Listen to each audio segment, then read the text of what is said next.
नारद जी ने ब्रह्मा जी से सृष्टि विषयक प्रश्न पूछा। ब्रह्मा जी ने कहा कि विदुर जी ने मैत्रेय जी से सुना है और तृतीय स्कंध के प्रारंभ में पुनः महाभारत के कुछ चरित्रों का स्मरण किया गया। श्री विदुर चरित्र का स्मरण किया गया। गांधारी के 100 पुत्र निरंतर चिंतन करते हैं कि किस प्रकार से पांडवों की हानि कर सके। महाराज परीक्षित के पूछे जाने पर श्री सुखदेव जी ने कहा, राजन, यदा सभायां कुरुदेव देव्याः केशाभिमर्शं सुतकर्म गृह्यं न वारयामास नृपस्नुषायाः स्वस्त्रैर्हरन्त्याः कुचकुंकुमानि। कतिपय कुछ प्रसंग लाक्षागृह में अग्नि के द्वारा जलाने का प्रयास किया गया, लेकिन विदुर जी के द्वारा एक संकेत प्राप्त हुआ और भगवान की कृपा से पांडव रक्षित हो गए।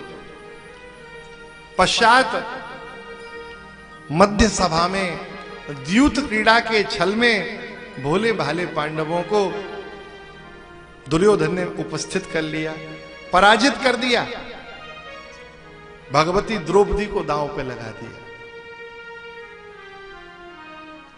कहीं से न्यायोचित नहीं था, लेकिन ऐसी मीठी मीठी भाषा बोला कि भैया हम थोड़ी आपसे कोई संपत्ति लेना चाहते हैं, ये तो खेल है, खेल खेल में क्या है। पहले कहा आप ही लग जाओ दाव पे, फिर भीम भैया, फिर अर्जुन, फिर सहदेव, फिर नकुल, सबको दाव पे लगा के पराजित कर दिया और अंत में कहा हम जीतना नहीं चाहते, हम तो चाहते हैं एक दाव आप जीतो और सब कुछ वापस ले लो। अच्छा, जो सच्चे होते हैं, जिनके हृदय में कपट नहीं होता, जिनके हृदय में छल नहीं होता, सही बात यह है वो संसारी छल को समझ नहीं पाते। भोले व्यक्ति को छलना बहुत आसान होता है, कारण यह है कि वो बहुत भोला होता है और अपने ही जैसा सबको समझता है। लोग कहते हैं धर्मराज को आदत थी जुए खेलने की, कभी कहीं नहीं आदत थी, कोई द्रुत क्रीड़ा की आदत नहीं थी, केवल पितृचरण की आज्ञा हुई है, उनके मन के लिए वहां खेल हो रहा है। द्रौपदी को सभा में दांव पे लगा दिया, यह भी दांव हार गए और ज्यों दांव हारे हैं दुर्योधन की भाषा बदल गई। दुष्ट की भाषा कितनी देर चलेगी,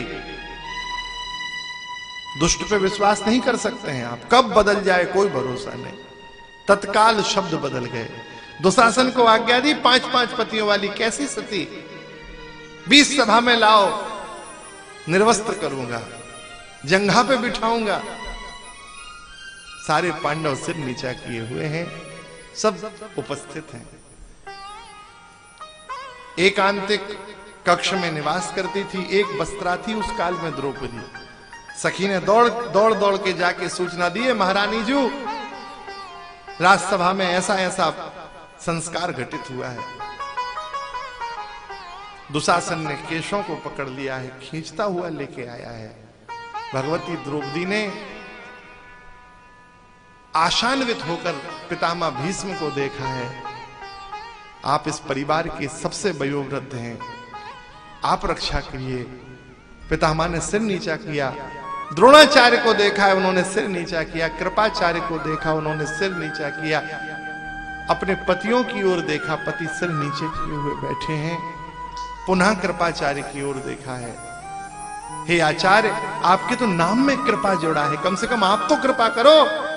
कृपाचार्य ने एक उंगली दिखा दी, बेटी हम सब तो दुर्योधन का दूषित अन्न खाए हुए, हमारी बुद्धि बेकार है, हम तेरी रक्षा करने में सबल सक्षम नहीं है, लेकिन बेटी रक्षा तो केवल एक वही कर सकता है जो संपूर्ण जगत की रक्षा करता है।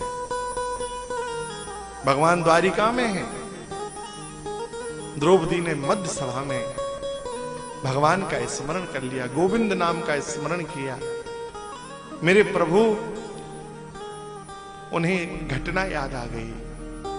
जब राजसूय यज्ञ संपन्न हो रहा है, प्रारंभ हो रहा है राजसूय यज्ञ का, भगवान की प्रथम पूजा का निमंत्रण है, और भगवान के बुआ के लड़के शिशुपाल ने भगवान पे गालियों की बौछार की है। ज्यों 100 गाली हुई, भगवान ने सुदर्शन से उसका गर्दन काट दी। सुदर्शन छोड़ते हुए भगवान की उंगली कट गई, उंगली से रक्त प्रवाह हुआ। रुक्मिणी सद्भामा सब उपस्थित हैं, ये वस्त्र खोजने के लिए दौड़ी, और महाराज वहीं द्रौपदी उपस्थित है। अभी राज सिंहासन पे आरूढ़ होगी, महाराज सम्राट की सम्राज्ञी बनेगी, बैठेगी साथ में, लेकिन एक पल भी चिंतन नहीं किया द्रौपदी ने। अपने रेशमी जोड़े की साड़ी को किनोर से फाड़ दिया है, और फाड़ के ठाकुर जी की उंगली पर लपेटने लगी। द्रौपदी अपने साड़ी के वस्त्र से भगवान की उंगली पे लपेट रही थी, और भगवान के नेत्र से अश्रु बह रहे थे। सखी, ये तूने क्या किया? ये तूने क्या किया? एक सौभाग्यवती नारी को फटे वस्त्र नहीं पहनने चाहिए। यज्ञ में वर्ण होगी, राज सिंहासन पे बैठेगी, तूने अपना आंचल फाड़ लिया। द्रौपदी ने कहा, प्यारे घनश्याम गर काम आवे आपके तो